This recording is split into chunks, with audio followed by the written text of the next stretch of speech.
사랑합니다. 앞서 예수님은 제자들에게 마지막 때에 대해 말씀하시면서 그날에 환난과 재난이 있을 것이고 거짓 그리스도와 거짓 선지자들의 미혹이 있을 것이라고 경고하셨습니다. 이어서 예수님은 무화과 나무의 비유를 말씀하시면서 그날에 예수님께서 재림하실 것을 말씀하셨습니다. 그러나 그 때와 시기는 알 수 없으니 항상 깨어 있을 것을 명령하셨죠. 예수님은 이와 같은 예언의 말씀을 통해 제자들에게 지금 그들이 바라보아야 하는 것은 무엇인지, 그들이 마지막 때에 영적으로 깨어서 해야 하는 것은 무엇인지에 대해 분명하게 말씀하셨습니다. 그리고 오늘 본문을 보면 우리는 대제사장들과 서기관들이 다시 한번 예수님을 잡아 죽이려고 시도하는 것을 보게 됩니다. 앞선 말씀에서도 볼 수 있듯이 그들의 관심은 하나님을 예배하거나 하나님의 말씀을 가르치는 것이 아닌 오로지 예수님을 죽이는 것이었습니다. 이러한 그들의 모습은 예수님의 말씀과는 대조적으로 여전히 자기들의 이권을 위해 자기들의 욕망에 이끌린 모습이었죠. 그리고 이러한 배경 속에서 우리는 예수님께서 베다니에 살던 나병 환자 시몬의 집에서 식사를 하시는 것을 보게 됩니다. 그곳에서 한 여자가 자신의 값진 향유, 곧 순전한 나드 한 옥합을 가지고 그것을 깨트려 예수님 머리 위에 부어버리는 일이 발생하죠. 그런데 그 장면을 어떤 사람들이 목격하게 됩니다. 오늘 이 본문을 기록한 마가는 그 사람들이 누구인지 명확하게 밝히고 있지는 않지만 우리는 이 내용이 기록된 다른 복음서들을 통해서 그 사람들이 다름 아닌 예수님과 함께 시몬의 집에서 식사를 하던 예수님의 제자들이었다라는 사실을 알 수 있습니다. 그들이 이 여자가 예수님께 향유를 붓는 것을 목격하게 됩니다. 그리고 그들은 어떻게 반응합니까? 4절 말씀을 보면 그들은 불같이 화를 냅니다. 여자를 향해 분노를 합니다. 그리고 어찌하여 이 향유를 허비하는가 라고 여자를 책망하죠. 그들이 여자를 향해 책망을 했던 이유는 다름 아닌 그 향유를 팔아 가난한 사람들을 도울 수 있었다라는 이유 때문이었습니다. 그 당시 향유는 어마어마한 값어치를 지닌 물건이었죠. 자그마치 300데나리온의 가치를 지닌 물건이었습니다. 당시 1데나리온이 이 노동자의 하루 품삯이라는 것을 감안한다면 300데나리온은 대략 1년치의 수익과 마찬가지였습니다. 그러니까 지금 제자들은 그러한 값어치를 지닌 향유를 이것을 팔아서 가난한 자들을 도울 생각을 하지 않고 왜 이것을 허비하는가라고 여자에게 따져 묻는 것이었죠. 어떻게 보면 그들의 말은 굉장히 옳고 타당한 말처럼 들립니다. 어떻게 보면 가난하고 소외된 이웃들을 생각하고 배려하는 말처럼 들립니다. 그들의 말에는 전혀 틀린 말이 없는 것처럼 보이죠. 그러나 사실 그들은 하나만 알고 둘은 알지 못했습니다. 그들이 몰랐던 그것은 바로 지금 이 여자가 향유를 붓고 있는 이 대상이 다름 아닌 죄인을 구원하시기 위해 이 땅에 오신 하나님의 아들이라는 사실이었죠. 그들은 이 사실을 알지 못했습니다. 그들은 예수님을 따르고 있었지만 정작 예수님께서 어떤 분이신지, 예수님께서 장차 어떤 일을 행하실지를 알지 못했습니다.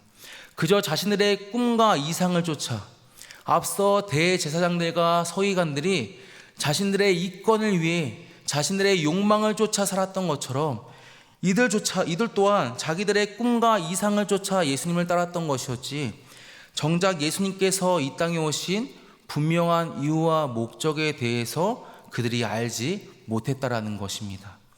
그렇게 그들은 예수님께 향유를 붓는 이 행위가 얼마나 의미 있고 중요한 행위였던 것인지를 몰랐던 것이었죠. 사랑하는 성도 여러분, 우리는 제자들의 모습을 보며 우리 스스로가 어떠한 목적으로 어떠한 이유로 예수님을 따르고 있는지를 돌아보아야 합니다. 그리고 만약 그것이 오늘 말씀의 제자들처럼 나의 만족을 위함이라면, 그것이 나의 유익을 위함이라면, 우리는 다시금 예수님을 따르는 우리의 이유와 목적을 다시금 분명히 해야 합니다.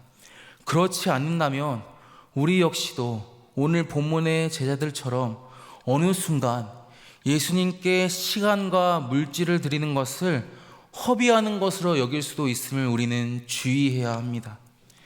이처럼 제자들은 예수님께서 어떤 분이신지에 대한 올바른 인식이 없었기 때문에 여자의 행위를 보고 그가 향유를 허비하였다라고 책망하였습니다. 반면 예수님은 이 여자를 향해 그가 내게 좋은 일을 하였다라고 칭찬하시죠. 여자의 행위가 좋은 일, 선한 일이었다라는 것입니다. 칭찬을 받을 만한 일이었다라는 것이죠. 그리고 그 이유에 대해 예수님은 그가 힘을 다하여 내 몸에 향유를 부어 내 장례를 미리 준비하였기 때문이다 라고 말씀하십니다. 무슨 말입니까? 이 여자가 제자들과는 달리 예수님께서 어떤 분이신지, 그분이 장차 죄인을 구원하시기 위해 십자가에서 죽으시고 부활하실 우리의 참된 구원자라는 사실을 깨달았다라는 것이죠. 이것을 깨달았기 때문에 자기의 힘을 다해서 자기가 할 수 있는 모든 것을 다 동원해서 예수님에게 향유를 드렸다라는 것입니다. 이러한 예수님의 말씀은 우리에게 한 가지 사실을 알려줍니다. 그것은 바로 예수님의 판단 기준은 눈에 보이는 것에 있지 않다라는 것입니다. 제자들의 판단 기준은 눈에 보이는 것이었습니다. 그들의 눈에는 여인의 행동이 가난한 사람들을 돕지 않고 그저 돈을 낭비하는 것처럼 보였습니다. 그렇기에 그들은 여인의 행동을 책망하였습니다. 그러나 예수님은 눈에 보이는 것만을 보고 여인을 판단하지 않으셨습니다. 예수님은 그 여인의 마음을 보셨습니다. 그가 어떠한 마음으로, 어떠한 태도로 예수님께 나와 향유를 예수님께 부었는지를 예수님은 보셨습니다. 따라서 예수님의 기준에서는 이 여인의 행동은 결코 낭비가 아니었습니다. 예수님의 기준에서 이 여인의 행동은 이 세상의 어떠한 행위와도 비교할 수 없는 가장 선하고 아름다운 일이었습니다. 예수님께 자기의 모든 것을 드린, 자기의 전부를 드린 예수님께서 받으시기에 아주 합당한 예배였다라는 것이었죠.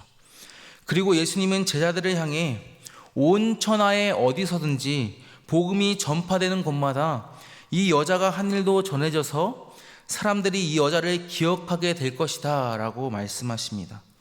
여자의 행위가 복음에 합당한 행위였다라는 것이죠. 여자의 행위가 예수님께서 내 죄를 대신하여 십자가를 지시고 부활하심으로 나에게 영원한 생명을 주셨다라는 이 복음을 깨달은 사람의 합당한 반응이라는 것을 예수님께서 다시 한번 강조하시는 것입니다.